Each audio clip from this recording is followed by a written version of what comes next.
Hello again. Yesterday, everybody in Britain knew about the attacks on Israel and also saw film of Israel's response when they bombed Gaza. Anything at all that happens in or near Israel always seems to appear on the television news and in the papers.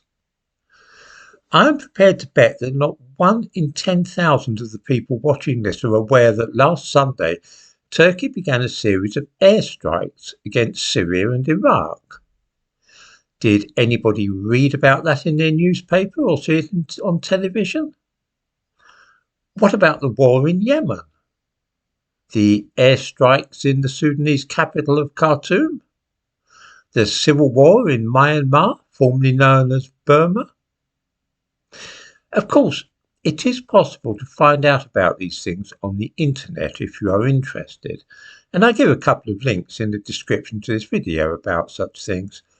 But unless you already know about the fighting between Turkey and the Kurds in Syria and Iraq, then why would you start Googling for information on the subject? Anybody watching this, have you been following the war in Yemen, which has created over 4 million refugees? Of course not. There is something distinctly odd about this. The slightest development in or on the borders of Israel, though, is sure to be covered in minute detail. The events yesterday were indeed dreadful, but hundreds of people have been killed in a single day in Sudan and Yemen without the slightest flicker of interest being shown by anybody. Why is that? Of course, rockets raining down on the country is terrible, but it does rather seem sometimes that such things are only worth reporting if they occur in Israel or Ukraine. Israel fires missiles at Gaza?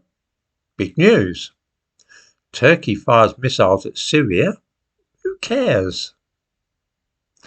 I have never made any secret of where my own sympathies and loyalties lie in the Middle East, but that does not, I hope, mean that I am blind to what is going on. And what is going on is that there is a tacit agreement among all the newspapers, television companies and broadcasters in Britain that when it comes to wars and military action, only fighting which involves Israel or Ukraine is really worth reporting. The Azerbaijani invasion of Nagorno-Karabakh and the subsequent ethnic cleansing of the Armenians living there took place only a week or two ago, and yet nobody in Europe or America really noticed.